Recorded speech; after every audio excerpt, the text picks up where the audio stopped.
Hey guys, it's Spoonie, and I'm here with my review and breakdown of My Adventures with Superman Episode 10, Hearts of the Fathers. This is the season finale, so I will kind of be giving my thoughts on the season overall at the end. And if you're not caught up, check out my reviews of the last 9 episodes. The episode starts with Clark having a nightmare. He's standing in a cornfield, and a portal opens to reveal the Kryptonian invasion fleet. The armored leader of the fleet removes his helmet, and Clark is shocked to see that its own face underneath. Once awake, Clark returns to his ship in Smallville to confront the Jor-El hologram. He refuses to be a part of any invasion, and he tells Jor-El that he will fight to protect the people he loves. Jor-El speaks to Clark in Kryptonian, but it obviously has no impact as he doesn't understand. As Clark leaves, Jor-El speaks the English words, "my son."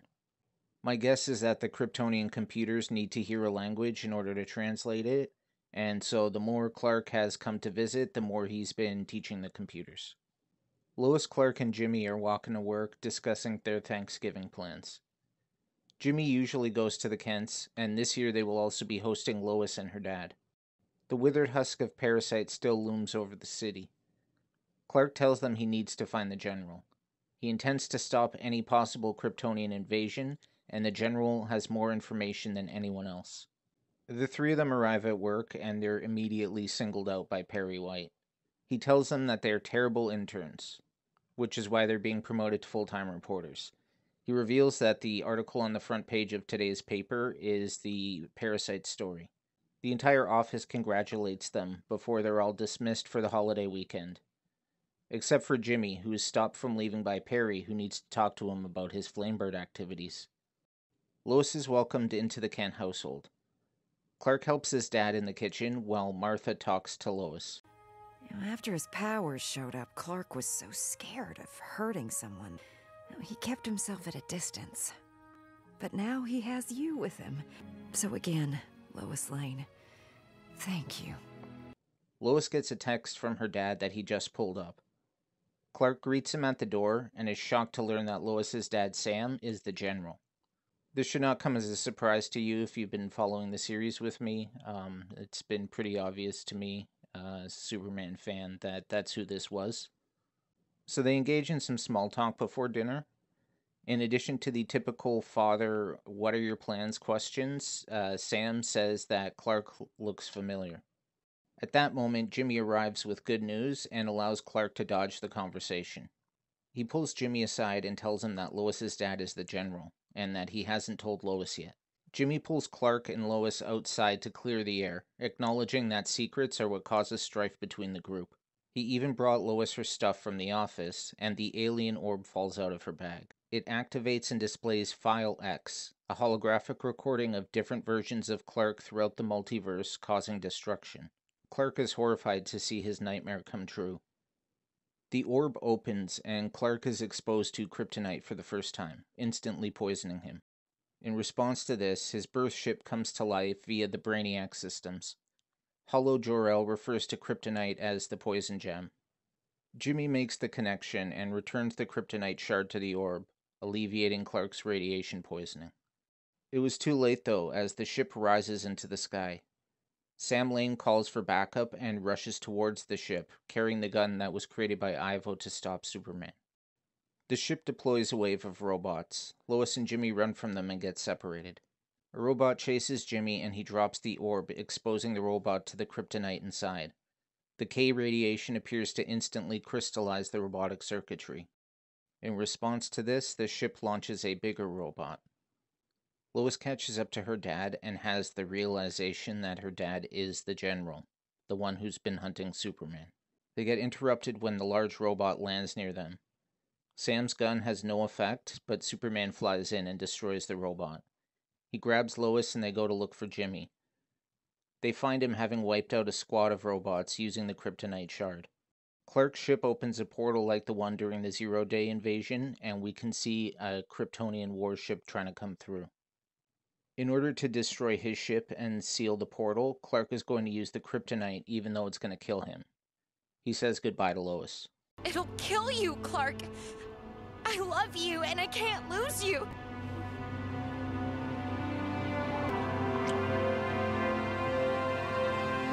He He pushes the ship above the clouds into the atmosphere, and then he punches a hole inside. He enters a hallway lined with robots. They activate and begin to overwhelm him until the hollow Jor-El appears. He deactivates the robots to clear a path for his son. Superman reaches the ship's core and exposes the kryptonite. He's overcome with pain, and crystals start erupting from his skin. He somehow finds the strength to drive the kryptonite into the heart of the ship. The radiation spreads throughout the ship and destroys it. The Kryptonian warship, which had partially emerged from the portal, is severed when it is closed. We see that just before the ship was destroyed, Jor-El placed Clark in an escape pod, once again sending his son to Earth to save him. Clark crashes down to Earth, still weak from K radiation.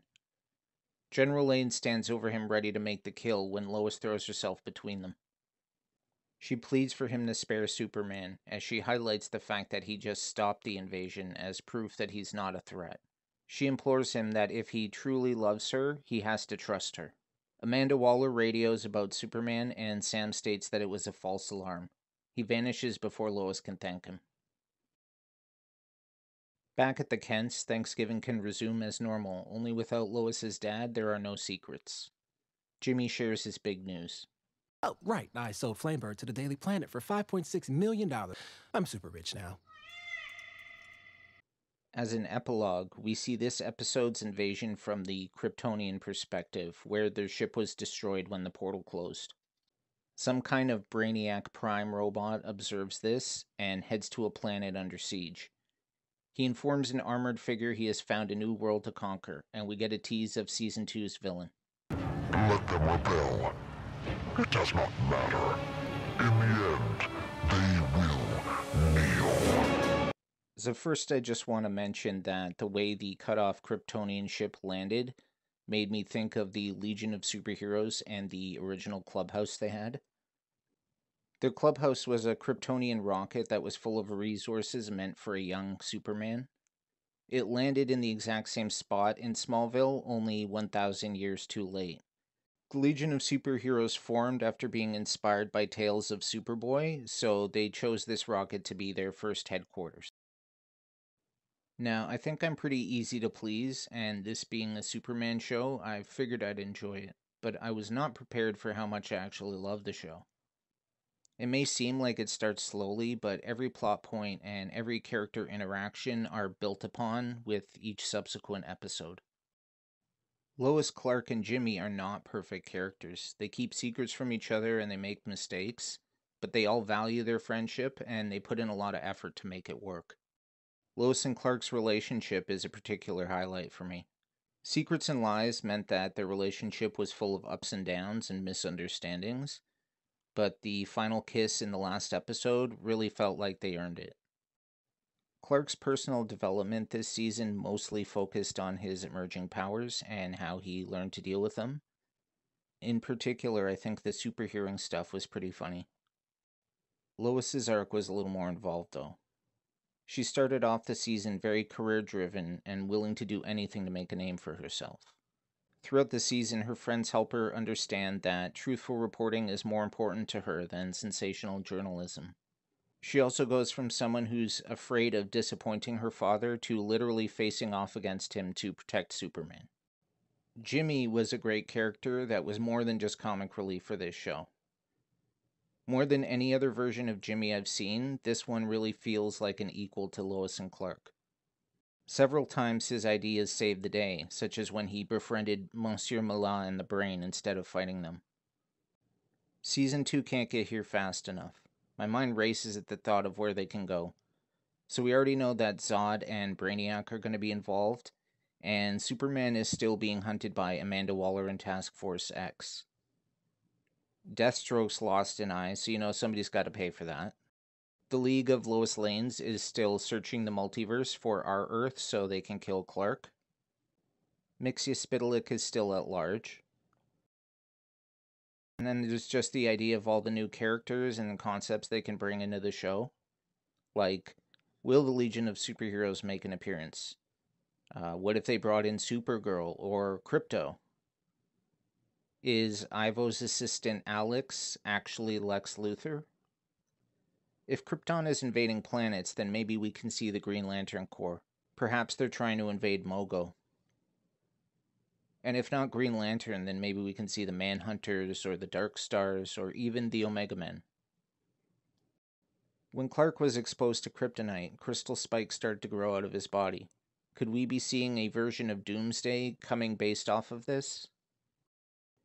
With a great balance of humor, romance, and action, I feel like this show should or will be ranked amongst DC's best animated shows. What do you think? And would you be interested in me covering the next season? I want to give a sincere thank you to everyone who's been following this series with me. It's been really fun sharing my thoughts and insights with you guys, and I hope that it's been fun for you too. Thank you so much for watching, and I hope you'll join me for my next video. Bye.